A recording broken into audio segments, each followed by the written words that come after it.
Hear me and Scott, yeah?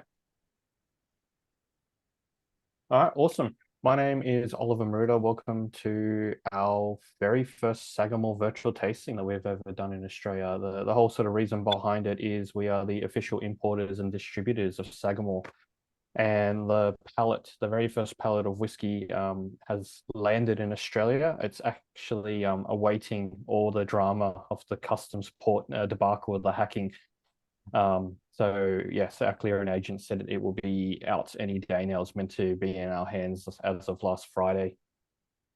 But it is what it is. We'll get it all out to you, but we will be selling some of the whiskey tonight as well as a bit of a pre-sale and if anyone's interested. So whilst a few other people join, couple housekeeping things. So we're drinking obviously cask strength whiskeys, pretty decent ABV. So please don't drink and drive. All the usual stuff. If you have any questions, throw it into the chat and we'll get to it throughout. Drink plenty of water. I think that's basically it. Looking forward to drink and chat Sagamore with you all, but I would like to hand it over to my esteemed colleague, Scott Allan, who is our American whiskey expert. Emma's taking a break tonight. Yeah, so Scott, welcome, mate. Good evening, everybody. Thanks, Ollie. And yeah, I definitely do kind of steal the reins whenever we have an American whiskey focused tasting. Unless if I don't, I get a little bit cranky, like we all do when we don't get the whiskey that we like. Guys, so Ollie's already shared the tasting order, I believe, in the chat. But for those of you who might not be watching live, we're doing Sagamore Signature Rye first. And then into the double oak, the cask strength, the rum cask, the sherry cask, and we're finishing up with a baller bottle, the 8-year-old. Very, very special dram to finish up there. So if you've got enough whiskey glasses in front of you, feel free to pour them ahead of time and kind of let them start to open up. If you don't, no worries. We're not going to police you. So guys, let's get straight into whiskey number one. I do not want to hold anyone back from tasting this delicious stuff. This is Sagamore Spirit Signature Straight Rye Whiskey. And in America, they refer to this as the 83 proof. Obviously, we don't really care as much about proof in Australia. We talk in ABVs, but this is the way that they refer to this product, the 83 proof. Obviously, proof being just double ABV, so we're talking about 41.5% ABV. This is a straight rye whiskey, and the definition of straight rye whiskey, it means that there is no added color and no added sugar, and it's above 2 years old.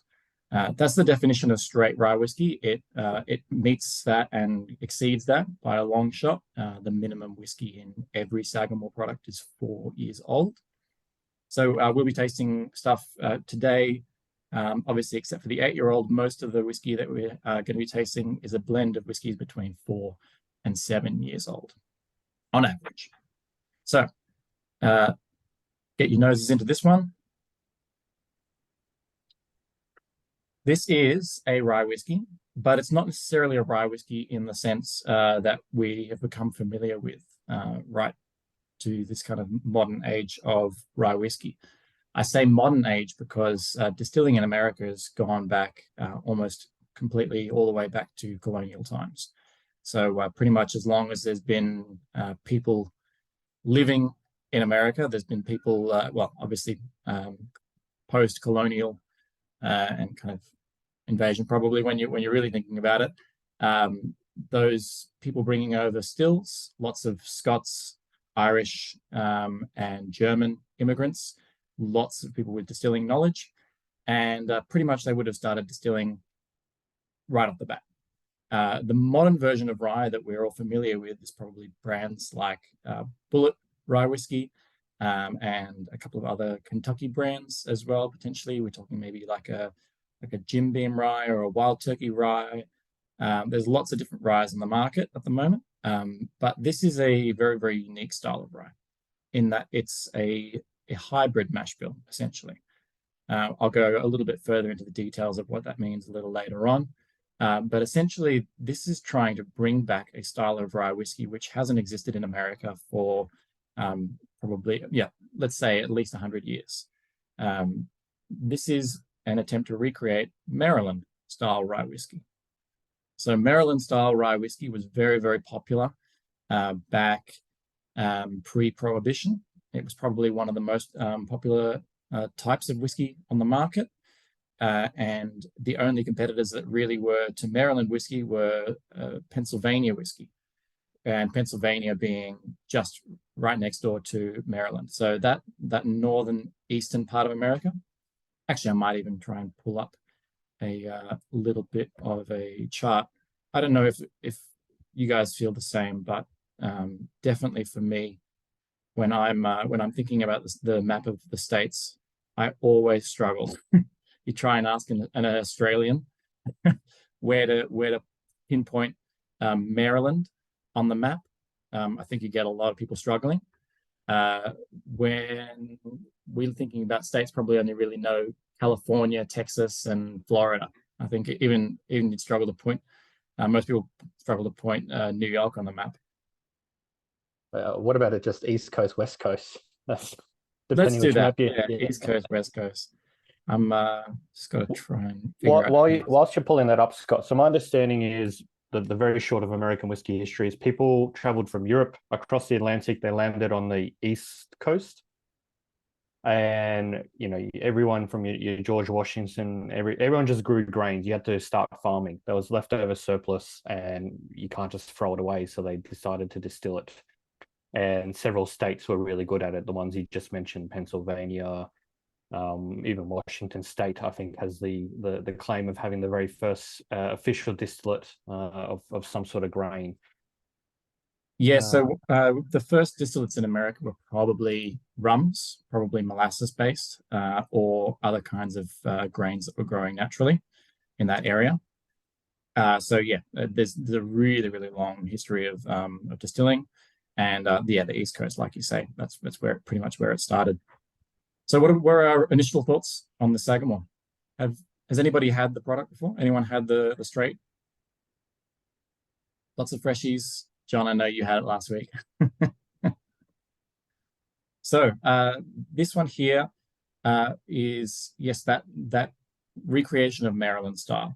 So Maryland style was known to be generally lighter and sometimes even sweeter than a Pennsylvania style rye, and definitely more on this kind of light spectrum compared to most of the ryes that we are used to tasting here in Australia. So there you go. There's a map of Maryland. It's even hard to make out on that one there, but essentially right there on the coast, has a little inlet here. James was saying near West Virginia, famous song. James is just saying some of us aren't familiar with American whiskeys. Can we? Yep, that's fine. We can go straight from the basics. It's all right. Yes, West Virginia, and just to the west of West Virginia, you'll see Kentucky, which is obviously the very famous state for bourbon production. I really like that little graphic that you sent through to us a little earlier, Ollie. It was of a chef frying something with Tennessee being the fry pan. Iowa, you can see there is the head, and Louisiana is the foot. So Kentucky is the Kentucky Fried Chicken in the pan of American whiskey. I'll have to find it. Give me a minute. So that's even still a powerhouse of distilling in America. When we're looking at American whiskeys, most of the time we're drinking products from Kentucky. And Kentucky really became the state of distillation post-Prohibition. Prohibition was obviously a pretty serious blow to the distilling industry in America. There were a few distillers that had the legal rights to distill medicinal whiskey.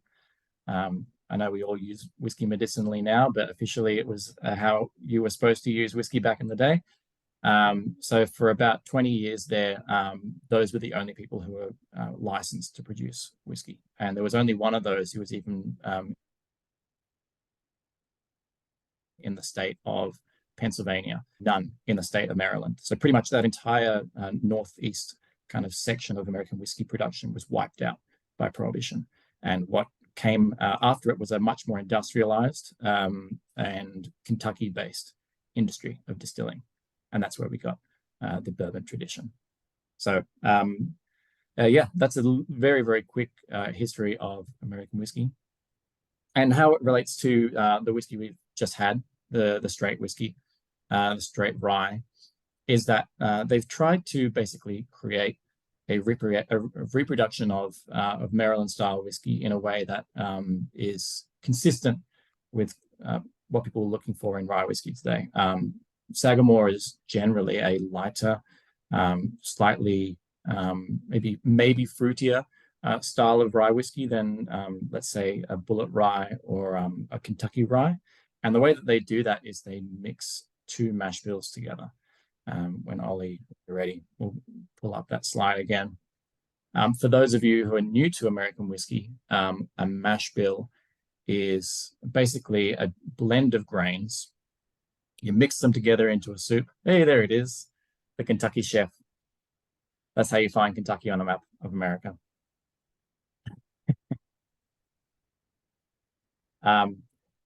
So yes, it's basically a soup of grains. You mix them together, you cook them, and then you distill them. And the different mixture of grains that you use will have a very serious impact on the flavor that you have coming out of the product at the end. In the eastern states, rye grew very well, so they very often primarily use rye.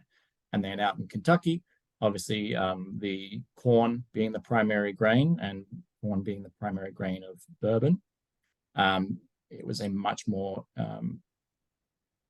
favorable environment for growing corn. So the distilling culture there used more corn in their mash bills.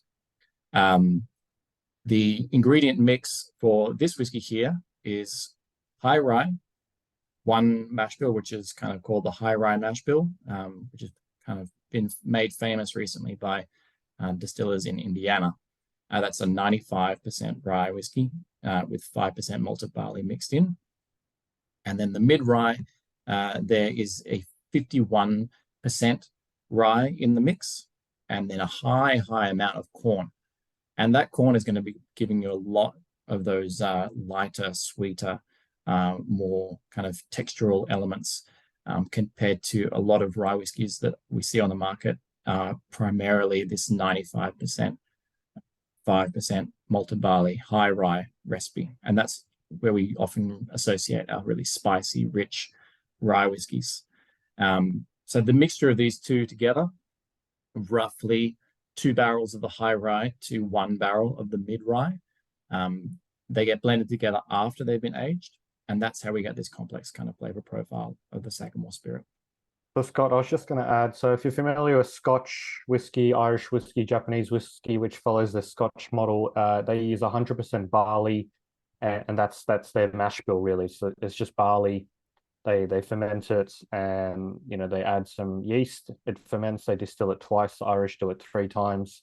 Then they mature it for a length of time in a wood vessel. In America, they have legal definitions of what makes a bourbon or a rye, and that bourbon definition must be at least 51% corn. You can have a mash bill that has a bit of barley in it, has a bit of rye, as long as it's 51% as the majority of that particular grain. That's what makes it a bourbon or a rye. So if it's 51% rye or more, it's going to be a rye whiskey on the label. If it's 51% or more corn, it will say bourbon essentially. So that's kind of the basics there.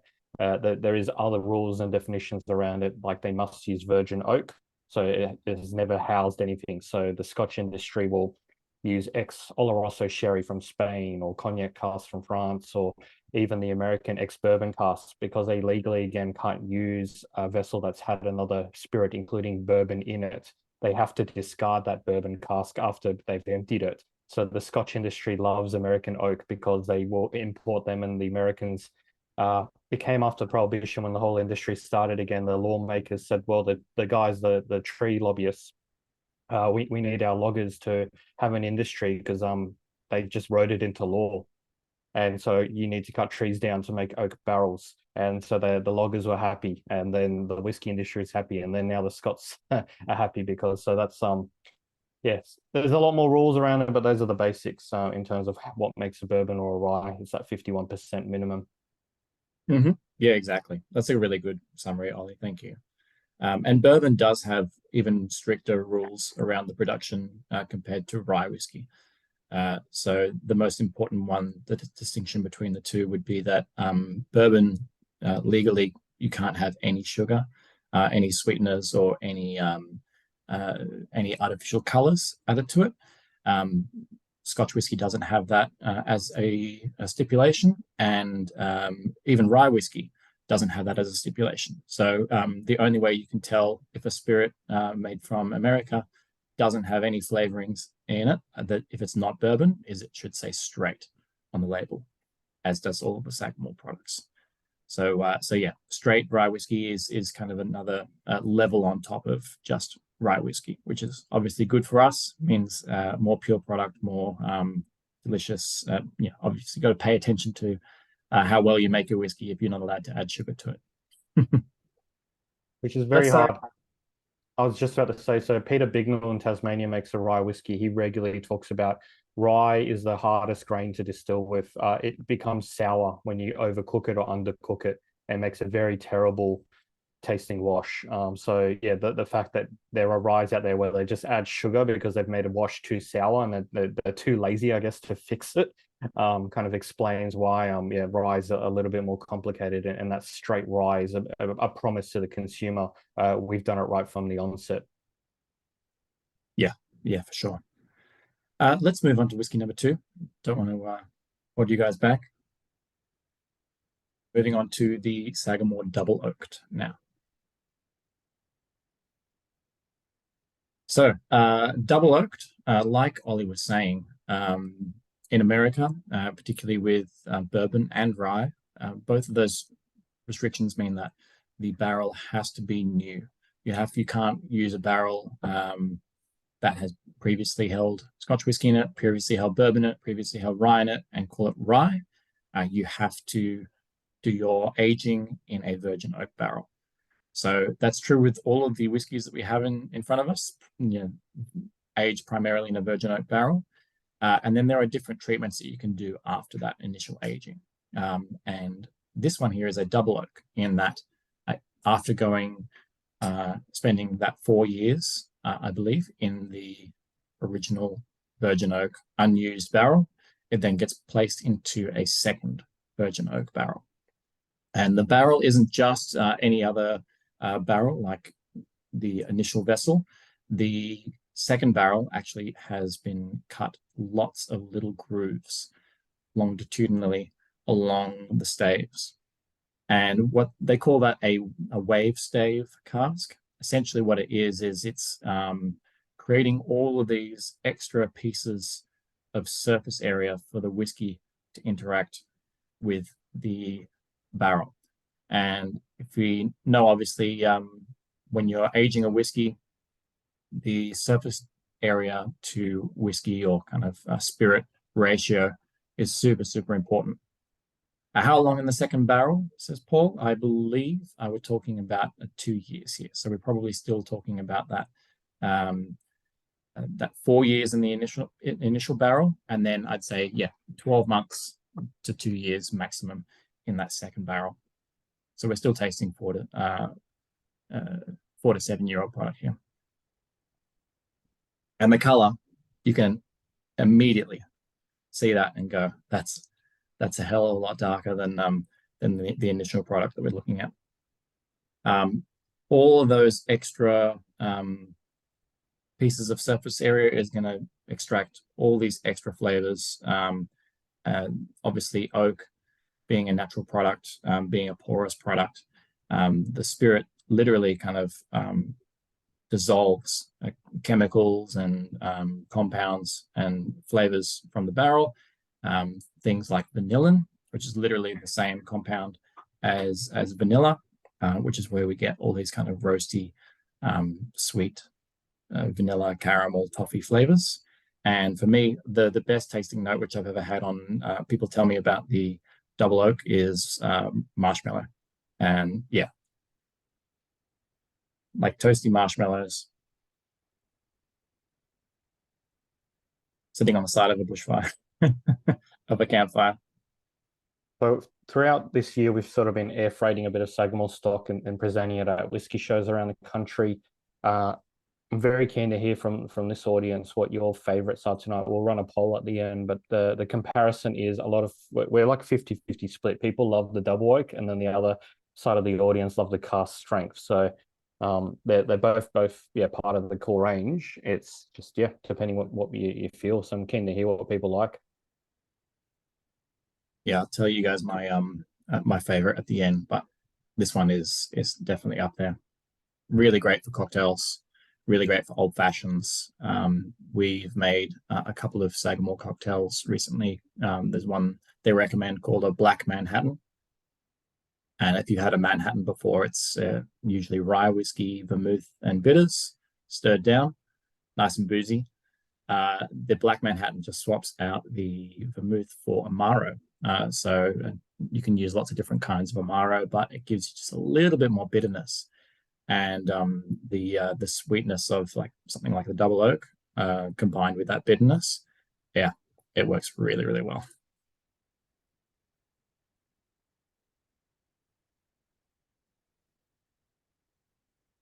Cool. So the next part of the kind of Sagamore story is how they got to where they are today. So Sagamore hasn't always been a distiller.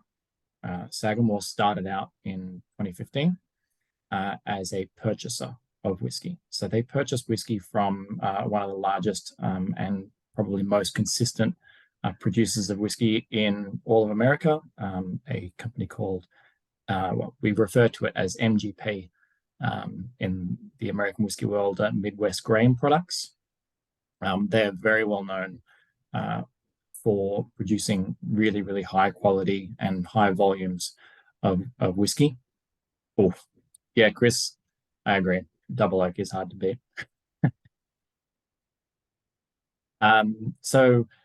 But they didn't just purchase whiskey and kind of slap it in a bottle and say, yeah, that's good, that'll do, that's enough.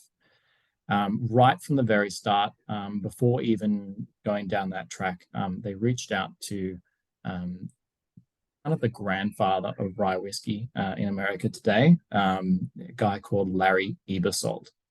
And Larry spent a huge amount of time producing rye whiskey at this distillery, MGP. And pretty much he's very well regarded in the industry as being one of the most important figures for kind of the revival of rye in the kind of past 20 years. But he's been producing rye whiskey for much longer than that. And they approached Larry right from the start and said, "Hey, we want to start something up, but we want to do it right, and we want to be able to transition to producing our own whiskey in the future. So how can we go from not having any whiskey at all to having a product, and then eventually to having our product in the bottle?" So the whiskey that he originally pitched to them was, this blend of these two mash bills. Purchase it from this distillery in the meantime, and then while you're distilling and while you're waiting for your whiskey to be ready, do the exact same recipes, the exact same process, buy from the same grain brokers, use the same distillation techniques, and even the same yeast profile. And we will eventually be able to transition from our whiskey to your whiskey. And right now we're in the middle of that transition.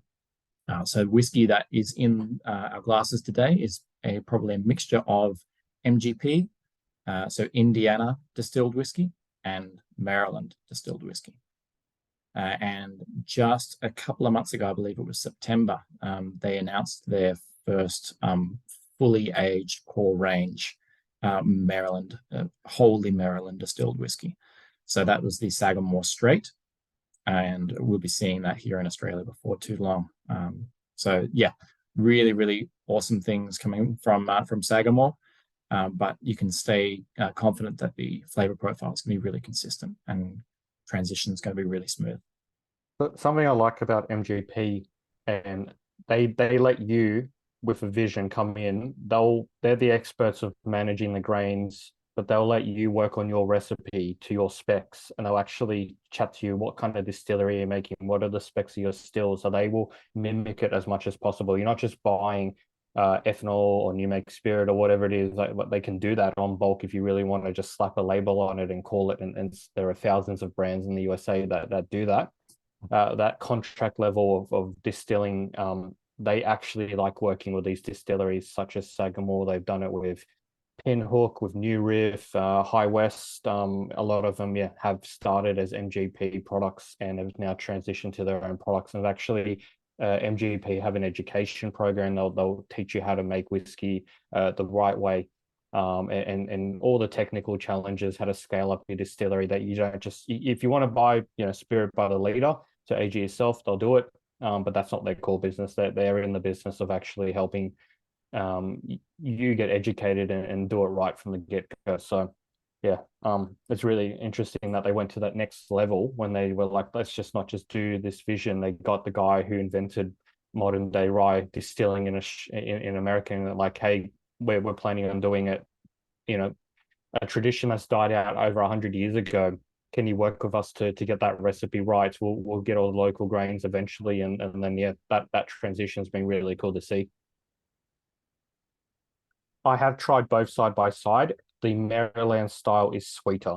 So the fact that they haven't just switched out overnight is also impressive, that they're doing that blending, that transition. So if you've had edition 1A and versus 2A, for example, it will get slightly sweeter. That Maryland's grain will start to come through. I imagine when they release 3A and 3B batches, it will be more sweeter as well as it goes into that fully Maryland style grain, which we're exciting to get to. Yeah, and sweet in the sense of kind of flavors and perception of sweetness, not necessarily sugar. Yeah, it's not cordial. Not whiskey syrup. So let's move on to whiskey number 3, guys. This is the Sagamore Cask Strength. So cask strength being 56.1% ABV. It's not. Americans often will distinguish between barrel proof and cask strength. So barrel proof usually means dumped it straight out of the barrel and put it into the bottle as is. And cask strength often will be a couple of drops of dilution to bring it down to a consistent percentage point across all of your batches and your releases. I believe that all of the whiskey coming out is somewhere between 114, 117 proof. So we'll be looking at, between 55 and 57% ABV. So yeah, this has a small amount of the famous limestone water that they keep talking about. And now I'm going to keep talking about. This is 56.1%, 5 to 7 years. Almost the exact same product as the straight, but just less cask strength.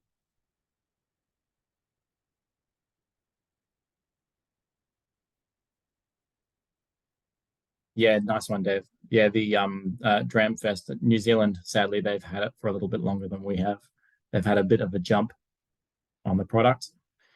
We've even stolen some of the whiskies tonight directly from New Zealand.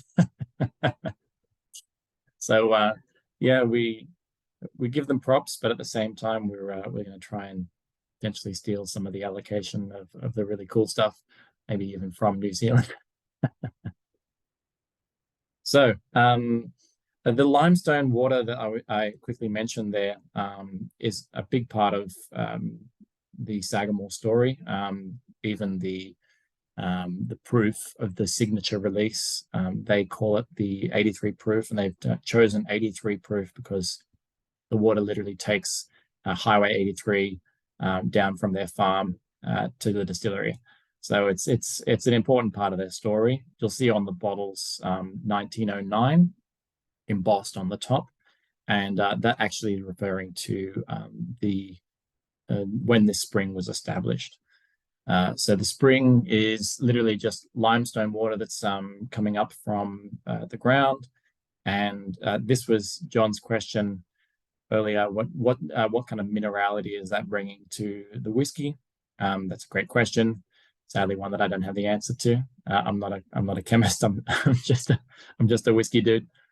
But then Sagamore is very, very particular about all of their dilution that they do in house. Is using that limestone water, and it's really important to have really good quality water when you're making whiskey. There's no one's going to argue with that. Obviously, Tasmanian whiskey, they're always talking about their water.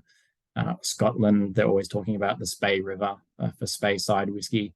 So water and kind of dilution is super important in the way that whiskey is made. James says cask strength just hits better. This is my favorite nose so far. Yep, has more depth. Well, I mean, cask strength products, it's always going to have that amazing finish compared to a slightly lower ABV. But I do agree. Like this is some serious kind of finish on this one for me. David gets baking spices. Yep, that's a classic one coming through palate and finish.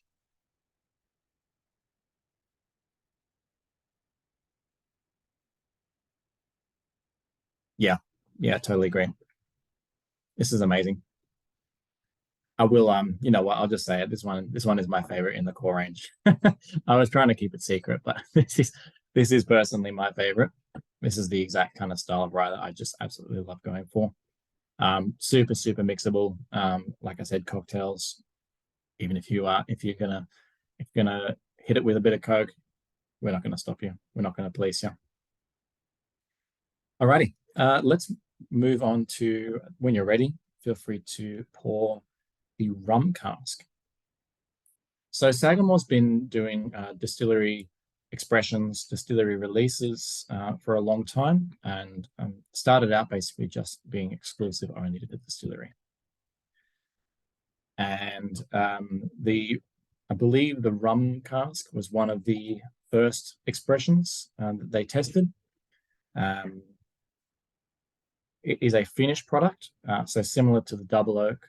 They take it out of that primarily aging vessel, the virgin oak, and then they place it into a vessel which used to hold a different product.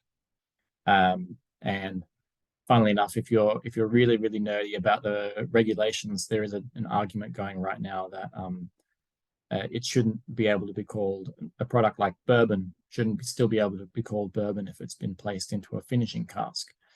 Because it's no longer been placed into that. It's not gone into a fresh barrel, an unused barrel. That's obviously very finicky. But the way that brands make sure that they're not doing anything dodgy is that they make sure it's very clear on the label that it is a straight rye, which is then finished in a different product. So obviously, there's very famous products like Angel's Envy, which have done bourbons finished in port and rye finished in rum. So rye finished in rum casks is a kind of like a tried and true flavor profile. Obviously, it definitely is working pretty well for them. Paul says, do we know which rum distillery the finishing casks are from? No, we know which region the casks are from.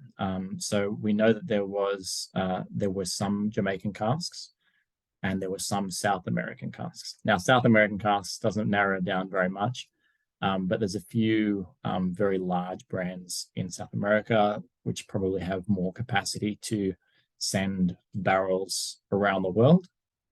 So if you were to pick one of the top distillers in South America, you'd be pretty likely to hit that one there. And yeah, we can all put a few guesses on there, but I can't tell you that I know, sadly, the exact distilleries.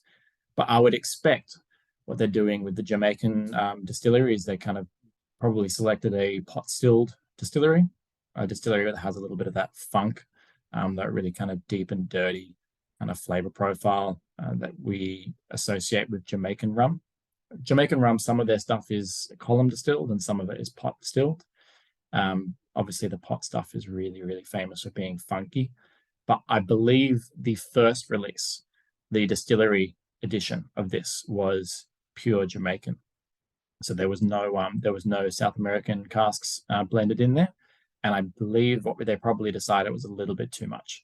A little bit too much of that funk, a little bit too much of those estery, funky, banana-y kind of compounds. And I believe what they've probably done is they've decided let's get a little bit of the best of both worlds.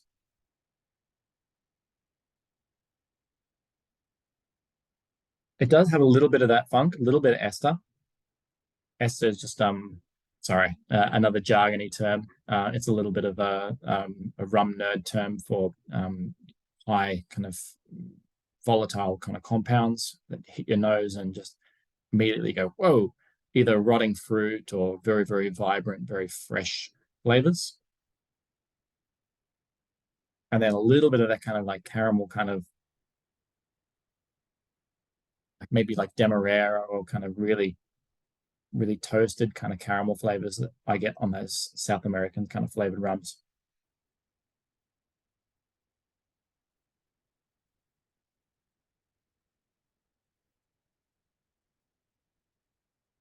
Yeah, David, I totally agree. That ripe banana, it's a classic one. And you often get banana in other American whiskeys. I'll smell banana all the time when I'm smelling Kentucky whiskeys. It's a trademark flavor profile for a few distilleries, and that's primarily that's actually, funnily enough, a reaction that's formed in the fermentation stage of production of whiskey.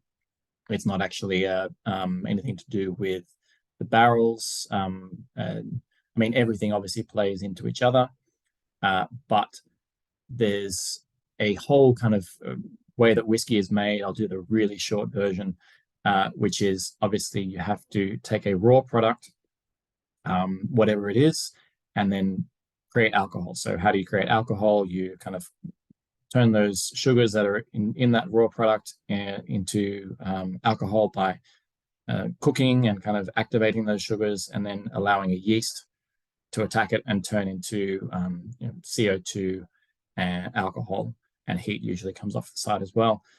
And those yeasts will create different flavor compounds, and depends on the strain of yeast you're using, the different flavor compounds that are created. And right in that initial part is kind of where most of your flavors are created in American whiskey, in whiskeys all around the world.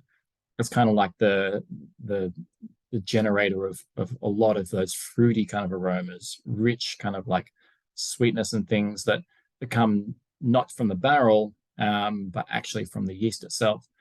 So banana is a really, really famous flavor. Like you get those chewy Allan's lollies bananas on so many. I love that tasting note. Whenever you can find that on a bourbon, oh man, that does it for me. I live in Sydney, actually near Strathfield, so I'm actually right near the old Arnott's and Allan's factory. So it works. It works well for me. David says musk sticks. Do you get musk sticks on things, David? All right. I actually don't know how to unmute you. I would otherwise. But Paul says, yeah, love this one. We got anyone else thinking thumbs up, thumbs down on the rum cask? What are we thinking? Wobbly Wombat's a little wobbly on that. Not 100% sure. I actually chucked it on ice a little earlier. So that was what I had to start the night. It's really nice on ice, I reckon. If you're feeling the need to test it in a few different variations. All right. Before any other ado, let's move on to the next whiskey. This is the sherry cask, and this is another experiment that was originally a distillery only edition, but this is the first edition of that release, which was then released officially to the public. Sagamore does lots of really, really cool distillery only editions. If you ever get a chance to get to the distillery, it's definitely worth it. They'll have some things you can't get anywhere else. Right now, one of the most special ones for me is a bottle in bond. They have a bottle in bond, which is a very specific set of rules around the way that whiskey is produced in America. And that is entirely their own product. They've also done a annual release called Penny's Proof, which is whiskey which is made entirely from grains grown in Maryland and oak farmed from Maryland. So that is a proper Maryland-only product. So the sherry cask, again, a super dark whiskey here. We're looking at 55% ABV, so a little bit high, not quite that full cask strength. Does anyone want to guess? Chuck it in the chat. What kind of sherry barrel? Unless you already know. So there's lots of different kind of sherries you can use. There's sweeter sherries, there's drier sherries, there's even kind of whiter kind of things. And all of them produce different kind of flavor profiles. This one here for me, like, it's a little bit deceptive because I get a little bit of nuttiness, which almost is always a characteristic of Oloroso. But then there is a sweetness to it as well, which you don't usually get from Oloroso. So Anthony's correct. He's said that this is PX. David too, PX. This is a finish in a PX cask. I can double check how long the finish is for you as well, if you like. But yeah, straight away, super complex on the nose. It's got all those rye kind of almost bitter kind of flavor profiles, teaming up with all that sweetness.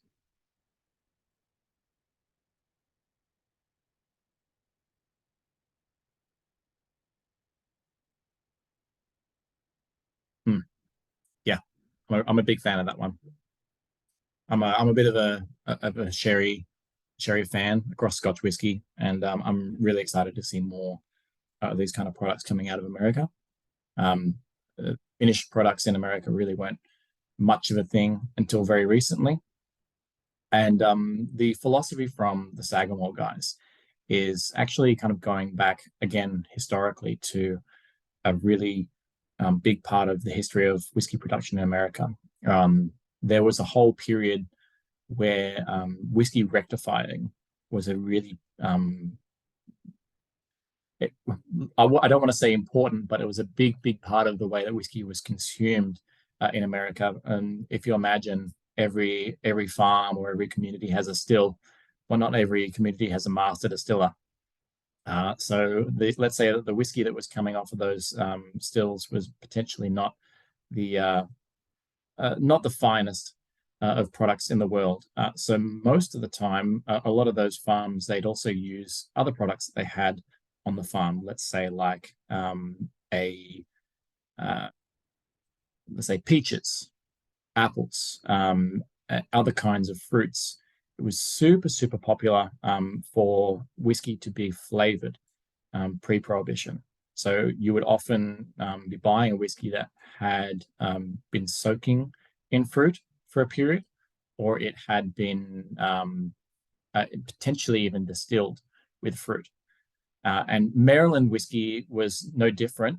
It's possible that even some Maryland whiskey was known for being sweet because it had cherry juice blended through with it as well. So that was a whole period of American history where whiskeys were being rectified, added flavors to kind of make them a little bit more approachable. Now, instead of blending cherry juice through this and just making Sagamore cherry liqueur, what they've done is they've gone, yeah, let's take a modern approach. Let's add some extra flavor with some selections of some really great casks. Got a few comments in here. We got Wombat says spice is good. Even more spice than the cask strength, says Chris. That's funny. I was going to say, I was thinking the best way to describe it, and obviously, the Turkey guys are in country at the moment doing their tour. This reminds me of the Masters Keep Revival, which is the sherry cask finish ones blended with their cornerstone, which is their rye. But that kind of makes sense if you've ever married the two together. That spice comes through the sherry as well.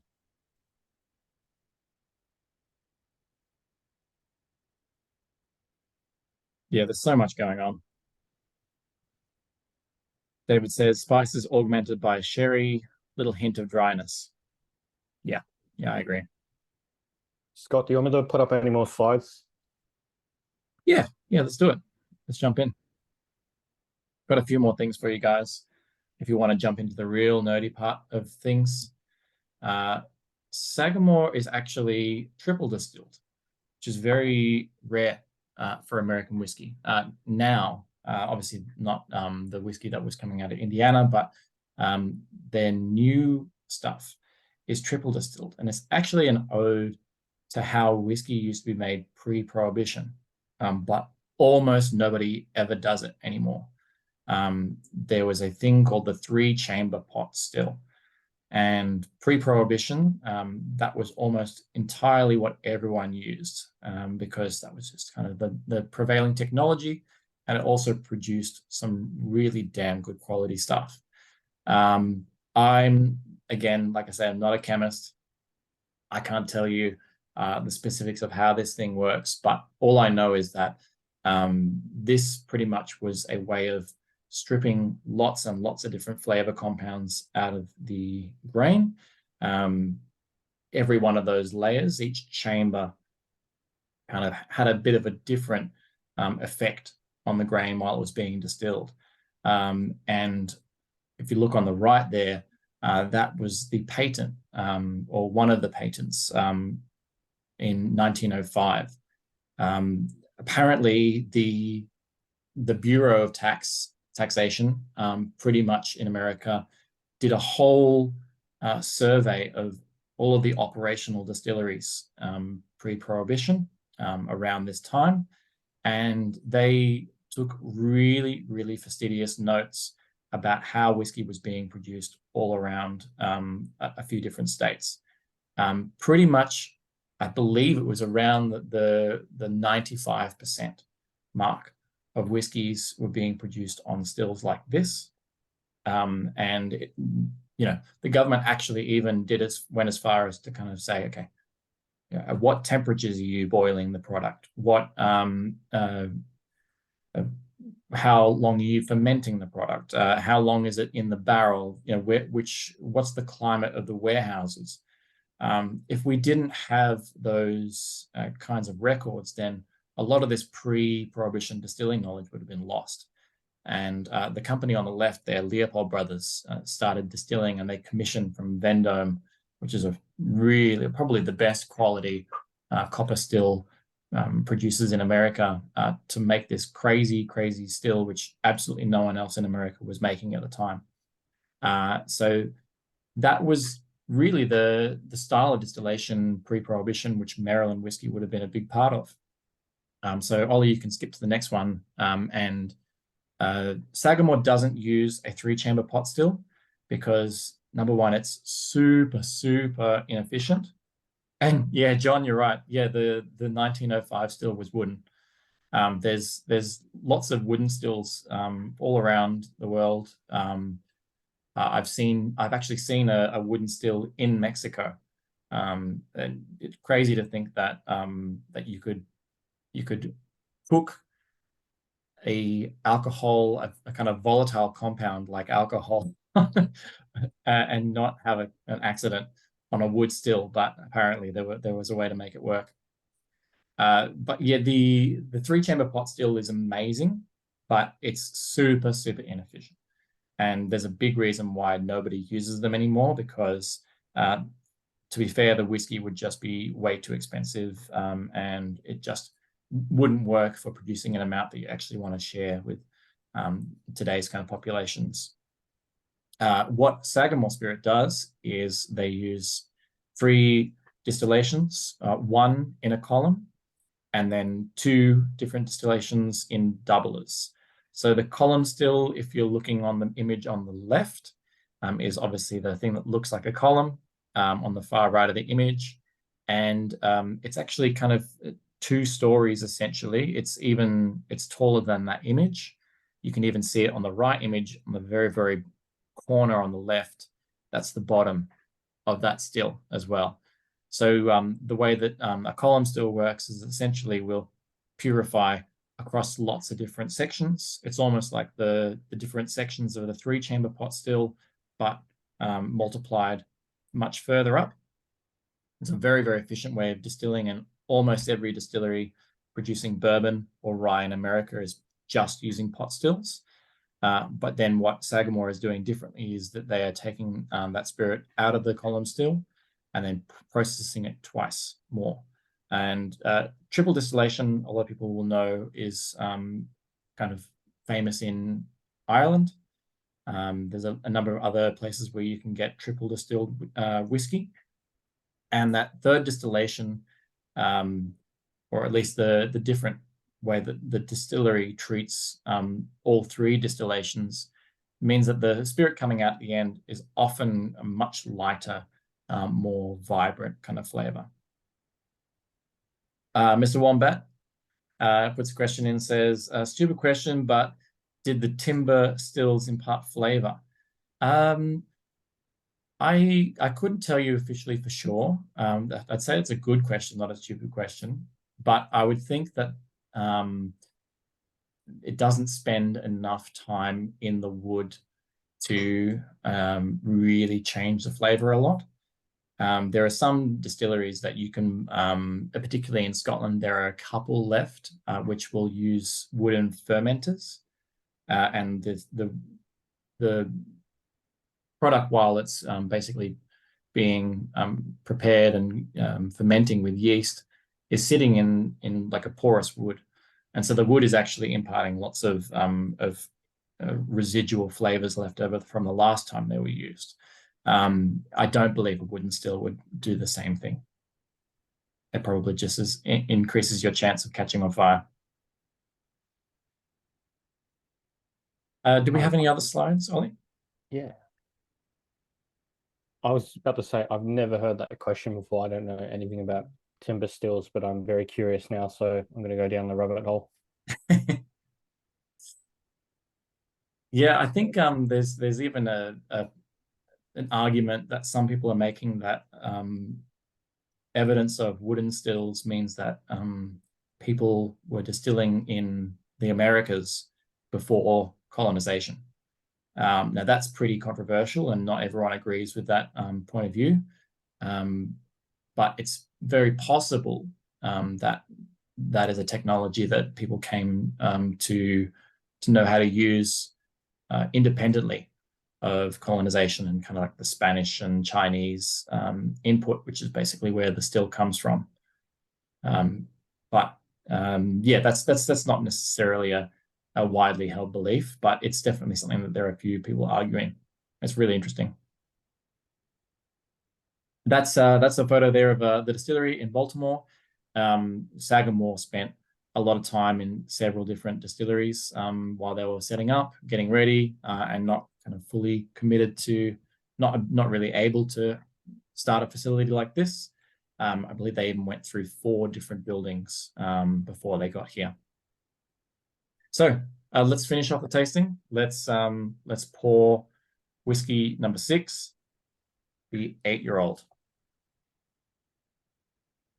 About to say, they ran it last week, and once a year they put on a bit of a cellar door festival to celebrate the release of their bottled and bond release, which Scott will explain a little bit further. But there's some very stringent rules around that, and it is only released at the cellar door right now. We've asked for it. Don't worry, maybe next year. But basically, people will queue up. They have the song, the dance, the live music. Kids are welcome, jumping castles. But the sort of the main event is you basically get to run around and pick your own whiskey straight out of a barrel that they sort of designate and bottle little samples. And I think they call the day the Thievery or something like that. So yeah, it was all over their Instagram and yeah, but imagine what 20,000 people over the course of a weekend, just yeah, filling around that space and yeah, big barbecue cook-offs and all the fun stuff happening. But that's the new distillery.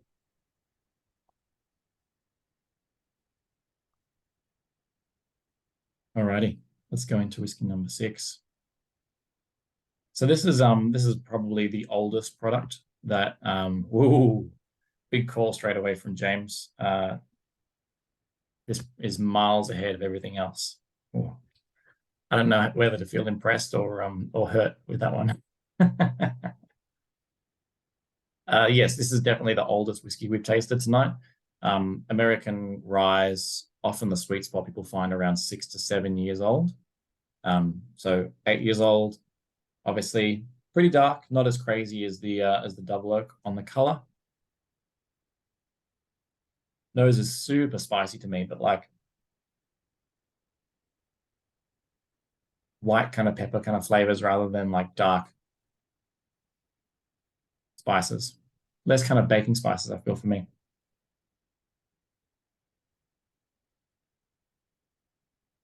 And the ABV of this one, what are we looking at? We're looking at 55.7% again.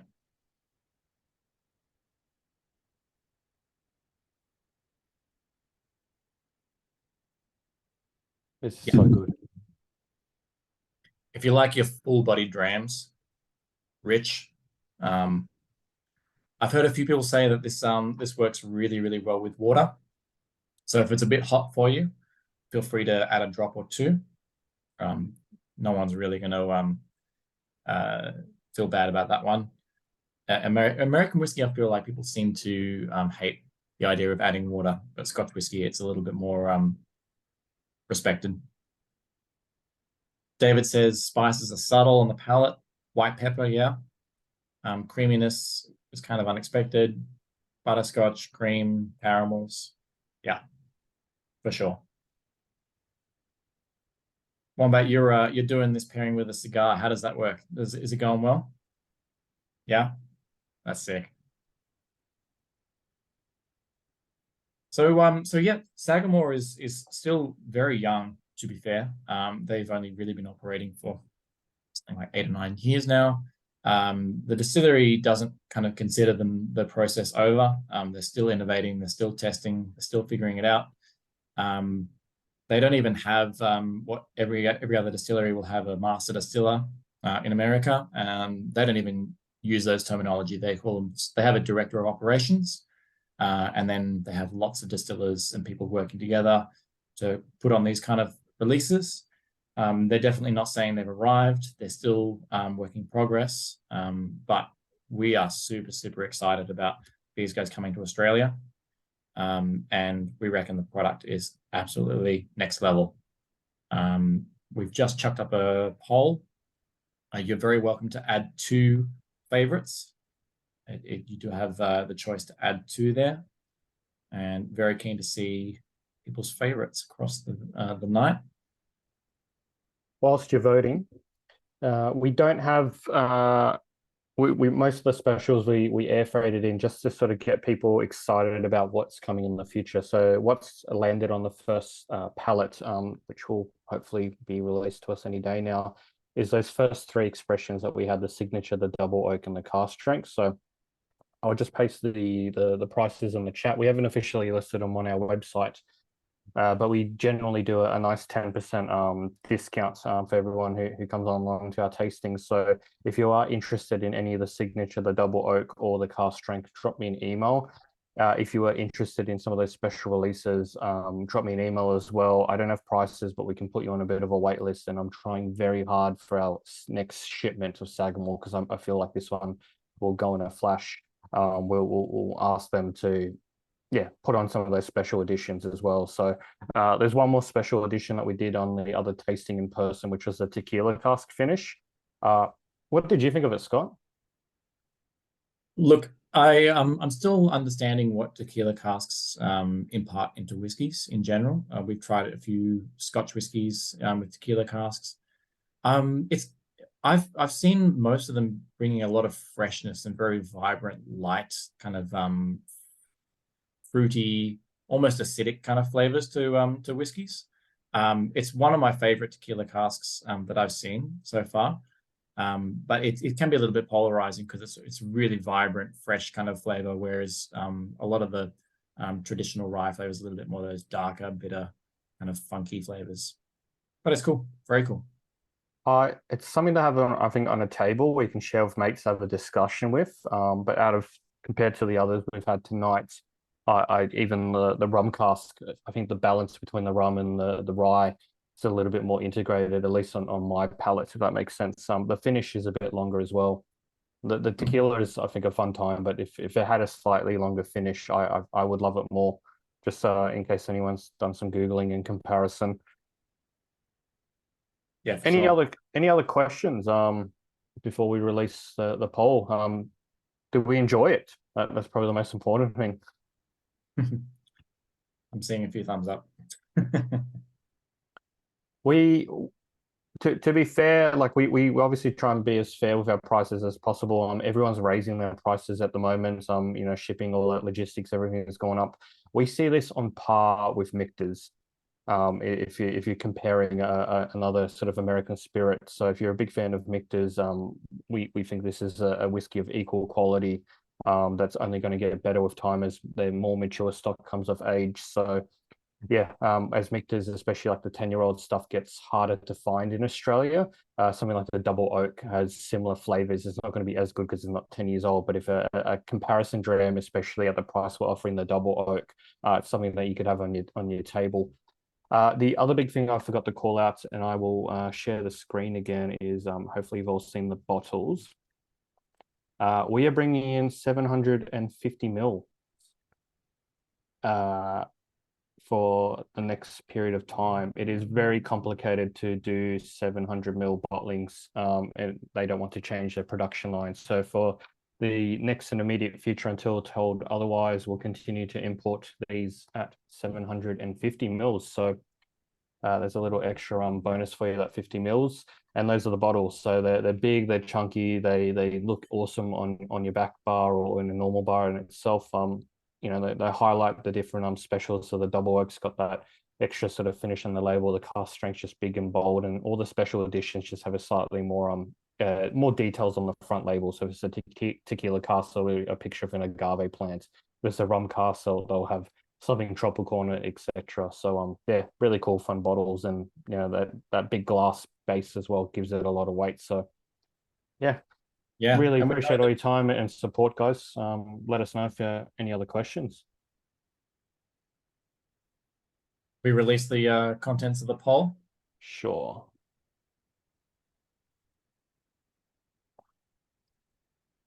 So number one, 8-year-old. Aww. Number one is the one right at the end. It is delicious. It's gorgeous. Super, super complex. If you weren't voting for the 8-year-old, well, would you still pick double oak and cask strength as 2 and 3? I'm getting more and more to be a fan of that sherry cask. I just think that's a really winning combination. If you're going to do a finished sherry, a finished American whiskey, rye and sherry seems to make a lot of sense. So I'm a big fan of that one. Cask strength is my favorite from the core range, no question. But potentially the sherry would be my other pick. That's cool. At the end, the bonus question was the double oak versus the cask strength. So the double oak got 5 votes, so 45% versus 55%. So cask strength is the winner, which is yeah, great to see. When you bring whiskey in, and the specials are always so interesting. Sometimes as an importer, as a distributor, you're like, we need to give the cask strength the hero, and this product stands up on its own. The fact that you guys all enjoy the cask strength and the double oaks so much. And we love it as well. It's a testament to the quality of the rye and the special finishes, the limited editions. They're awesome when we get our hands on it. But the fact, yeah, core range can, yeah, they're epic on their own. yeah, really keen to see and great to see those results from all of you as well. Port finish, I believe they are. They've done a cognac cask as well. They've just started sponsoring the Baltimore Ravens if you're into your football over there. So they've just done a release there as well, with just the Raven label with the purple and the yellow. So yeah, they're going a bit they're having a fun time with some of their releases. But yeah, the core range, I think it holds up on its own. I will stop the recording now. I'll bid officially farewell and good night to you all. And then, yeah, we're happy to kind of hang around for a few more minutes and open up the mic if anyone wants to have a chat or comments or yeah, keen to hear all your threads. But from myself and Scott, thank you so much for tonight, guys. Thank you, crew. Really appreciate you coming out.